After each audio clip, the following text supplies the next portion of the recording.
Hi, I'm Derek and you're watching A Fragrant State of Mind. Today we're going to talk about the top 10 rules of fragrance, when to wear it, when to avoid it, and how to get it just right. Stay tuned.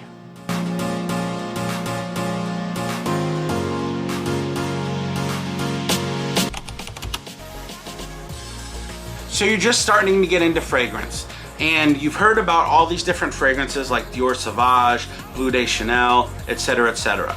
And you don't know where to start. My suggestion is always go to the fragrance stores. Or if you're not near a fragrance store, go online and order samples. You can buy samples very inexpensively online, sometimes between $3 and $5 per sample. You can get as many as you'd like, try as many fragrances as you'd like, and get your nose on those fragrances. Before you spend $100 to $300 on a fragrance, always smell the fragrance first. A lot of people I notice in Facebook groups and things like that are buying fragrances for what we call blind buying. It is not smart ever to blind buy. If you're committing that much money on a fragrance and you're only going off of what you've heard from people talk about online or from the notes, you are going to be disappointed at least 50% of the time. Is this something that is going to match my skin chemistry? Is it something that I want to wear on a day-to-day basis? Is it right for the occasions that I want to wear it? Always get your nose on it, because every person is different. Whether it smells good on Joe, Jim, or Bob, or if it's going to smell good on you, you never know, because all of our skin chemistries are completely different. So you bought that fragrance, you brought it home. How do you store it? You never want to store your fragrances in the high heat or in direct sunlight, because what that will do is evaporate the fragrance. Not only will you lose a percentage of the fragrance that you have, but it'll also mess with the DNA of the fragrance and the way it's supposed to smell. So it's always important to store them in a cool, dry place, whether in a cabinet away from sunlight or on a shelf that's in a dark room or something along those lines. You want to store it in a cool, dry place. You never want to store it in the bathroom, because you're going to get humidity, you're going to get moisture in the air from the shower and all that stuff. So you never want to store it in a damp place like a bathroom.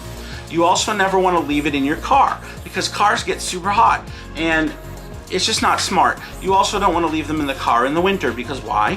They could freeze. These are all things that you want to avoid when handling a fragrance and owning a fragrance. Cool, dry place is always the key. It's always important to consider what season is this fragrance going to be most appropriate in. So in the fall and winter seasons, you're going to want to wear a darker fragrance, something with some spice, something with some amber, something with some woodiness, something that's going to be darker, maybe incense, things like that. Those fragrances are typically worn in the colder weather. And then you've got your fresh citrus, more oceanic fragrances, also blue fragrances that are that shine more in the warmer weather. Now here's the thing. If you go to YouTube, just like on my channel, if you watch my fragrance reviews, I always talk about seasons to wear that particular fragrance. Do your research. You have a plethora of videos on TikTok, on YouTube, of people reviewing fragrances and talking about what season to wear them in, how to apply them, things like that. I cannot stress enough how important it is to do your research. Find out, is this fragrance I'm buying gonna be something that I could wear the season I'm in? If you're buying that fragrance maybe because it was hyped up or whatever, you could definitely wear that fragrance, but it's not really gonna match the occasion, it's not really gonna match the season you're in.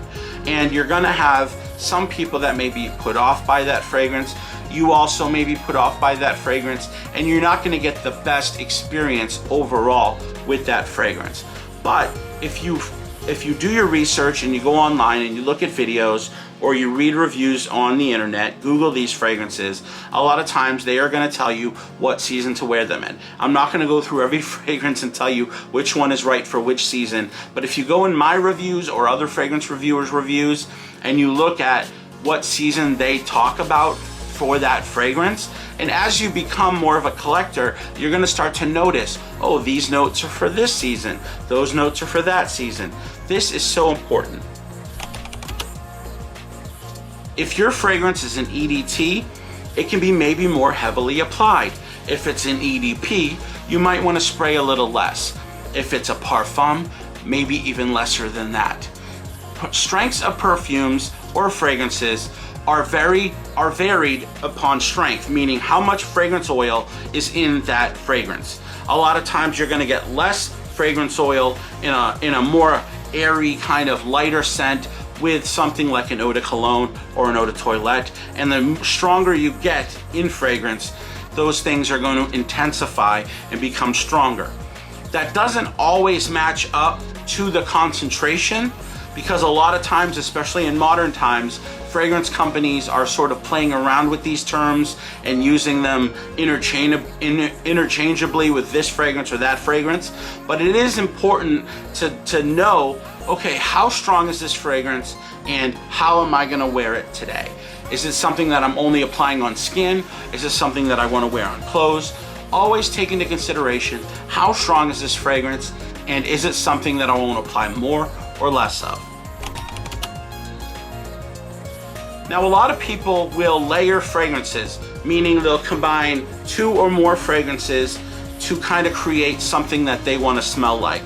Or, like typically a man will wear an aftershave, a deodorant, as well as a fragrance on their clothes or on their skin. Now, it is okay to do that, and I think it can be a lot of fun playing around with different notes. It's an absolute blast when you have a collection or you have different things like lotions and things like that. But you always want to choose notes that are going to accompany each other, that are going to play off of each other. So it might be important to test around with these things.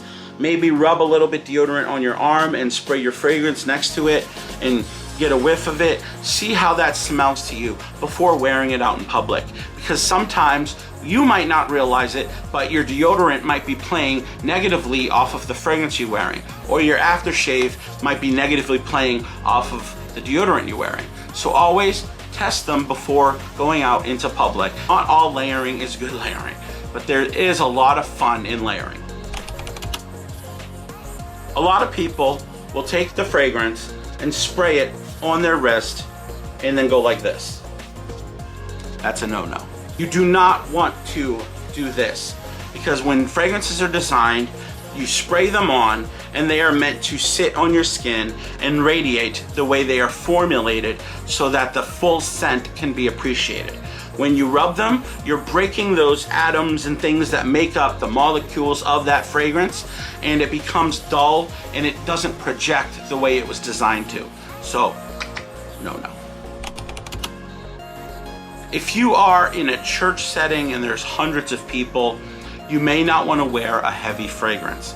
Also, if you're in the office and let's say there's a lady named Susan at the front desk and she has claimed, oh, I really don't like heavy smells, or I have allergies, please be mindful of those people.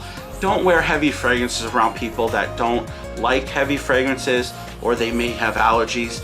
And here's the thing, you may encounter that in a lot of scenarios where they might not tell you that they don't like it. So try to be mindful of others. In this instance, I would always say less is more when you're gonna be in an enclosed setting with a lot of people. Wear maybe a lighter fragrance when you're going to be in the office, or you're gonna be at church, or you're going to a party. Go lighter on the fragrances, but always be mindful of where you are, be mindful of others. Some fragrances are more meant for a certain occasion, like a clubbing fragrance or an office fragrance. Once again, do your research and find out what is this fragrance most appropriate to what setting. Don't go broke buying fragrances. If you can't afford it, if you have to neglect your bills, if you have to neglect feeding your children, don't buy the fragrances. Period. You never want to end up in a situation where you're sitting on the side of the street because you have no home, but you're sitting with 14 boxes of fragrances. Thank you for listening to this long video. I'm so glad you got through it. Please subscribe to my channel. Thank you so much for watching this video. I love you all, and as always, have a fragrant state of mind.